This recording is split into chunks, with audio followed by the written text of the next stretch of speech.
set myself up for a crashing disappointment. That's right. Amen. We can learn to trust God despite all the unfairness of life. Isn't that the main point of Job? He asked.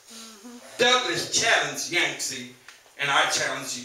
Go home and read again the story of Jesus. Was life fair to Jesus?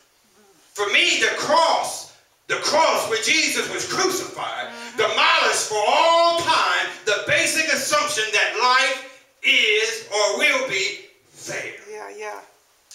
Do you see the difference? It's very clear. We can waste our suffering, or we can allow our suffering to produce our trust in God. Yeah, amen. Steadfastness in faith. Become unmovable in God. And we can allow that steadfastness in faith to perfect us and to complete us, leaving us lacking in nothing. So, the shout of James is real. If you hadn't got it yet, count it all joy.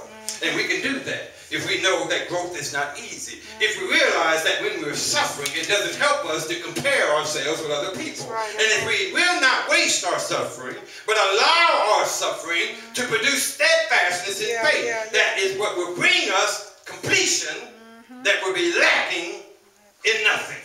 You see, suffering may produce steadfastness in faith, and we will still yet be incomplete. We still may lack joy. Pain by itself is evil. It doesn't teach us anything. It may discipline us to be strong and not complain, but it doesn't really teach us anything. It may turn us into cynics.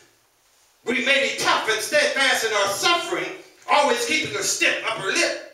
But that's a long way from what James is talking about when he says, count it all joy, that you may be perfect and complete, lacking in nothing. A friend was speaking to a man who lived to be a ripe old age. He said, you've seen a lot of changes in your time. And he said, yep. And I've been again. There have always been changes. And many of us have seen